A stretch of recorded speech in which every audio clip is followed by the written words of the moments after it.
Hello, everybody. I just watched Survivor, season, what is it, season 43? And it was disappointing. I expected it to be disappointing, and it didn't fail to disappoint. I, so they need to change hosts at this point. I am tired of seeing Jeff Probst looking uh, like a used tube of toothpaste. Like he's an emaciated version of himself, and it is sad to watch, first off. But hey, nostalgia. If you want to have new fans and you want to change the show and make it more exciting, change the host. He's old. He's old enough.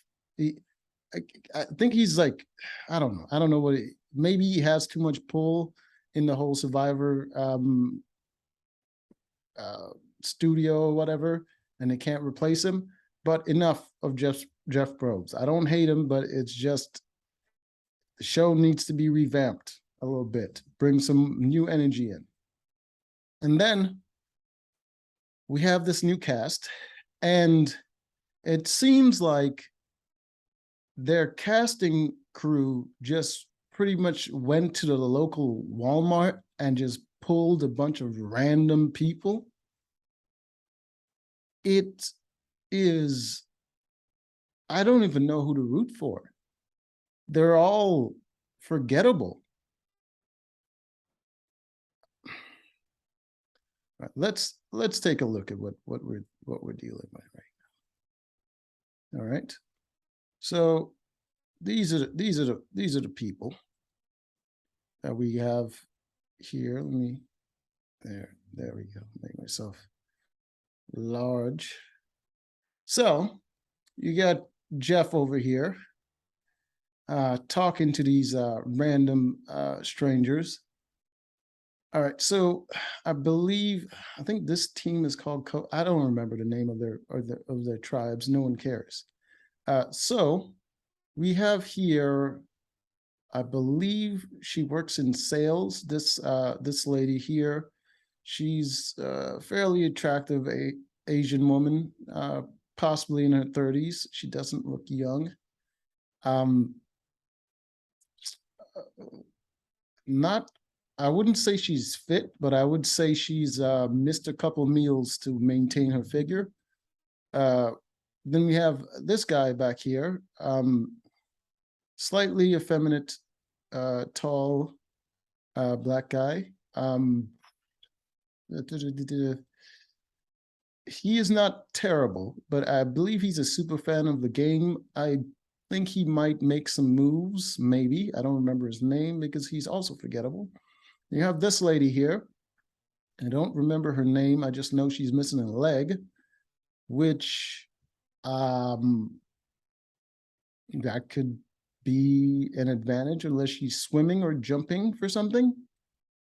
But I mean, if only one of her legs get tired, I mean, she's a para Olympian, which means she probably has some stamina and she could run for a long time. So she was better off going and doing a show, a different type of show like The Amazing Race or something instead of Survivor, because there's not going to be a lot of endurance running in this. There's going to be a lot of swimming, jumping, lifting heavy stuff, and standing for a long time. Depends on the position. It could help, but I know there's a competition in Survivor where you have to pretty much sit down and use both your legs to move puzzle pieces. I don't know how that's going to work, but hey, good luck to her. And then you have this guy here. This guy, don't remember his name either, but he made a comment about having no friends. And it's fairly popular because the ladies over here decided to all, no, these two ladies decided to team up here. And this guy over here, he also works in sales, and he wanted to target this sales lady, but he didn't mention that he worked in sales. He formed an alliance with this guy and this lady right here, and he specifically put the target on these two ladies, and these two ladies wants to work with this guy. So he's getting pulled between these two alliances, and this guy, he's not really doing much at the moment. She is from Kenya. I know that because she keeps mentioning it, and she's talking about, oh, Kenya is like the real survivor, and it was like, there's no way she was in Kenya struggling. Maybe she had to wash her own clothes one day. No, lady, stop it. You're not out there struggling in Kenya. No, cut the shit. Especially since she keeps bringing it up. She's trying to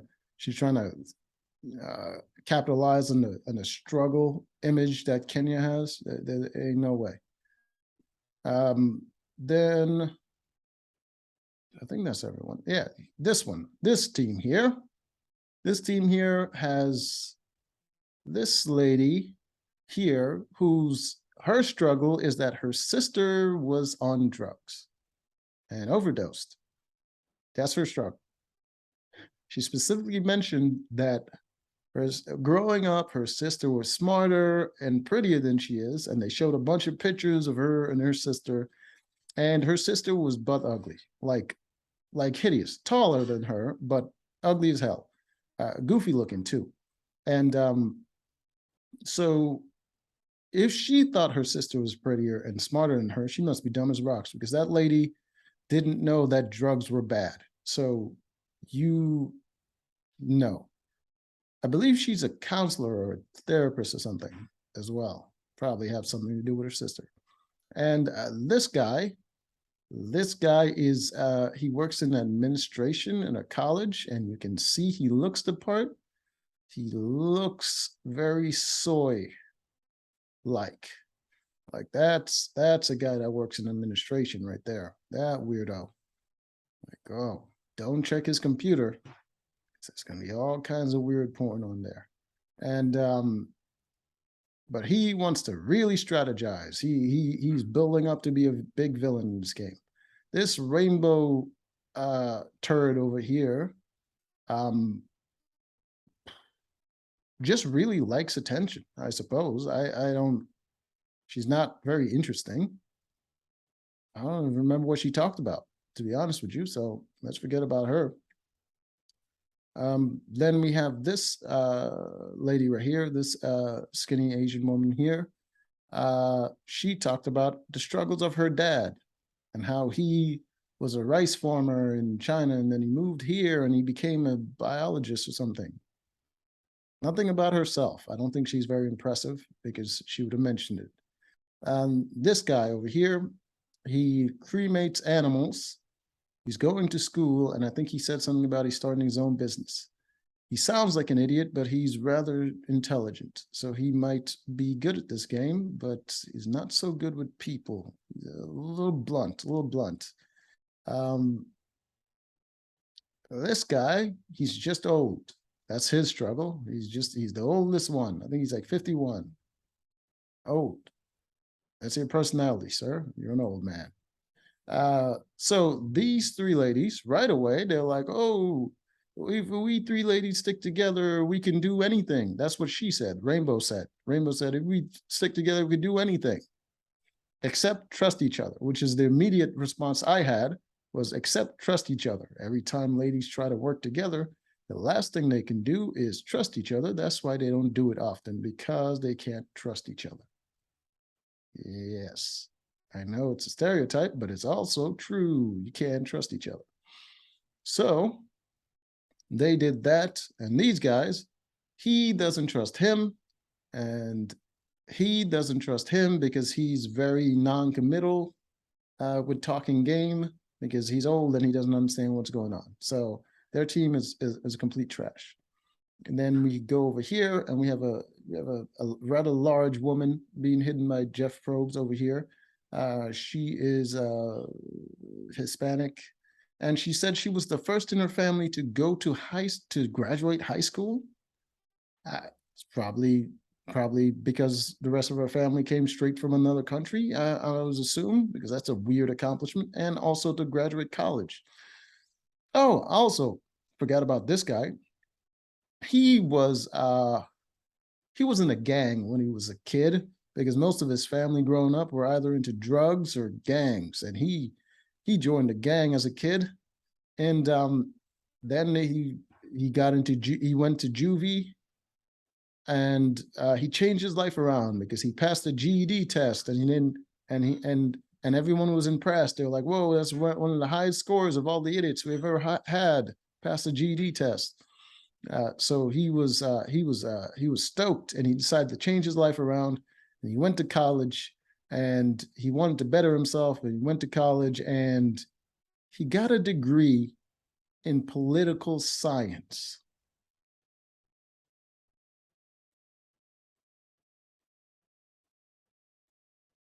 Idiot. Maybe based on his starting point, that is a pretty impressive accomplishment. But political science is worthless, sir. You didn't change your life. You just became a very educated loser. Anyways, so back to over here. This lady graduated college as well. So she graduated high school and she graduated college, and she's like, yay. She's like, yay, I started a whole new generation with my family. But except there's one big detail: she's a lesbian. So she didn't start a new generation. She just accomplished stuff, dunked on her family, and she's not going to be procreating. So it's worthless. Uh, this guy, also Hispanic, gay, and they talked about their struggle of LGBT because they're both married, and his family, his husband's family is very welcoming, but his family is not. And he's like, I miss family dinners and all this stuff. And I was just like, you're a grown man, sir, not a child. Like, just go talk to your family. Like, you don't have to bring your husband every time. Just talk to him. You missed him, right? Just whatever. Your struggles are worthless. This guy over here was born with some sort of disability. What was it? Was it what was it? Some sort of mental condition, and he had to train himself to like speak and move or something like that. Anyways, he had a real struggle in life, and now he's buff and confident and whatnot. That's a man with a struggle that's overcame some stuff. Hopefully he does well in this game, but nah, I don't think so. Then we have this guy. He used to play chess as a kid, and then he discovered food. Pizza Hut started delivering, and he gave up on that. So he's here now. He's just here. And then we have this lady here who she's a nurse, some sort of a nurse. Can't remember what kind of nurse. Then this one over here is a super feminist, super feminist. I think she mentioned something about, I can't be too strategic and outspoken in this game. That's even though men can get away with it, as a woman, I can't. And I'm just like, most of the people that get targeted in Survivor or any game is men, not women. And usually people targeting other women are women. So you're sexist, ma'am, and wrong. And so she decided to start an alliance with these three ladies, and they're going to be super powerful. Female power. So they did that. And this is the thing. Also, she decided to use him as a fourth. So so it's going to be these three ladies and this guy just to make up the votes. So that's their alliance. What I was going to say. Yes, here's the thing about these females constantly in these shows, constantly trying to align together to represent the women. The thing is, they all make women look bad. They make them look conniving, liars, and backstabbing because they can't trust each other and they immediately turn on each other and they lie to each other all the time. So maybe just play the game and stop trying to represent and pick teams based on gender or race or whatever. Maybe just do that. So, and did I talk about all of them? Yes, that's everyone. So the first game, I'm not even going to go through it like I normally would because this was lackluster. The first game they played, they had to build a tower or whatever, and it was stupid.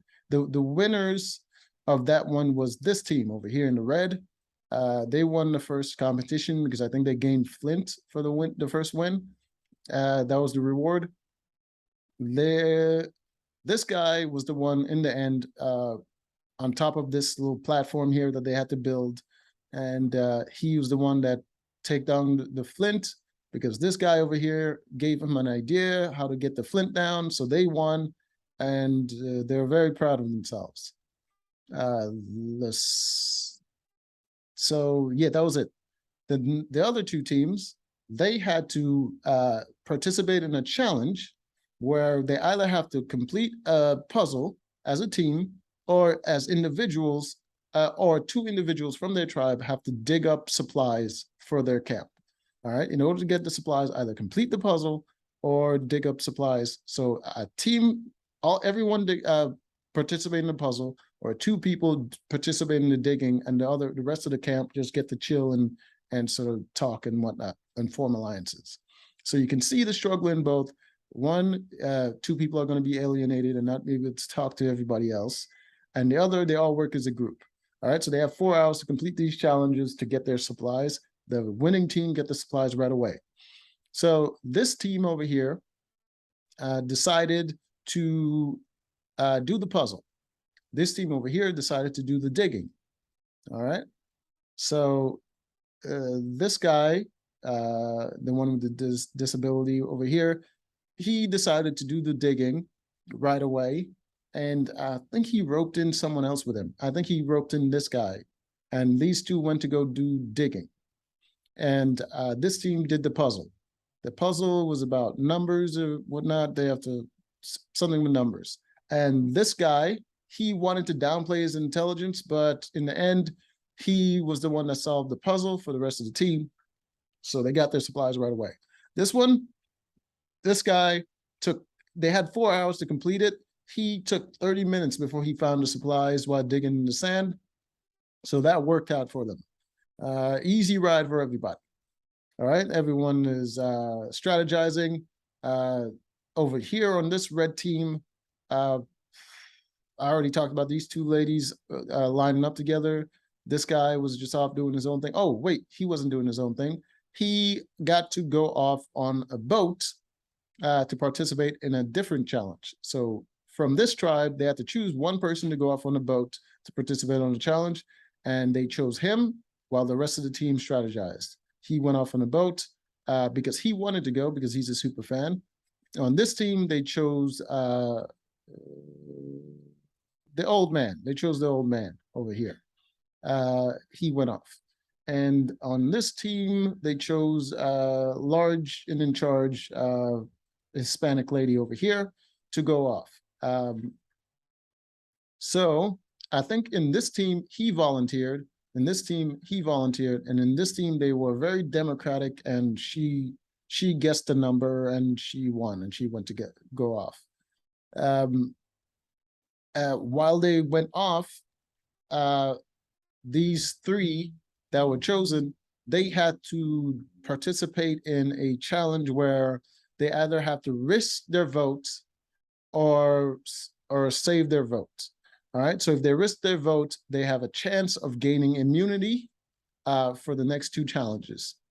If they, or they lose their vote and they can't vote. If they choose not to risk, then they don't gain anything, but they also don't lose anything. All right, so this lady chose not to risk, and these two chose to risk. In the end, he won immunity for the next 2 challenges. He can't be voted out for the next 2 challenges. Well, he can if he uses his immunity, or he doesn't use it and they vote him out. This one, he lost his vote for the next 2 challenges. So I think that was it for them. And while the rest of the guys, he formed that trio with these 3, and these 2 were together, and they decided they want to rope him in, and he's playing both sides. On this team over here, the 3 ladies are together, and the guys, they're kind of like not united in any way. He doesn't know how to play the game. He's off by himself, strategizing, and he is constantly trying to strategize and make plans, and not many people trust him. Then we have over here, these 2 bonded over being LGBT. He is just off being excited about playing the game. These 3 ladies form an alliance right away. The guys, not so much. They're not really doing much together. He's being all friendly and wanting to make friends with everybody. Right, so that's what the dynamic is right now. Then we go to the immunity challenge, and they had to dig through some sand, they had to jump through some obstacles, and at the end, they had to do a little maze puzzle. So the winners of that one was it them again? No, it was Blue. Blue won the immunity challenge. And the second one, since they won the immunity challenge, I think they also get a reward. And the second one the ones that came in second was the red team. So these 2 teams are safe, and this team going to tribal. All right. So immediately after they lost, they're all down on each other. But another thing that immediately happens is the ladies turned on each other, just like I thought they would, because they're stronger together. Nope, this lady over here decided that they need the guys. Obviously, they need the guys because they lost, because she was very weak. She couldn't dig her way through a hole. They chose her to run the first leg of the race with it. She had to go through obstacles and then dig under a log and go through the other end. And she couldn't do it. And they were way behind because of her. So she's weak. But the weakest physically is this lady over here. So she decided they need the guys, so she had to get rid of this one. So she convinced her to do it, and she got the guys to do it, and they told her that they're going to vote out this Asian dude over here. All right, so women power, they can do anything together, especially vote each other out. So that's what happens. They go to, then this lady says, oh, I'm scared. What if we vote out one of the girls, and then now the guys decide to work together and blah, blah, blah, blah, blah. She thought about it. They got to tribal and they voted her out. So Rainbow is gone out of the game, and that is the end. That was an extremely disappointing series of events, and I don't even know who to root for. I don't care about any of the characters. It was lackluster, but maybe it'll pick up. Maybe next episode will be great. So till next time.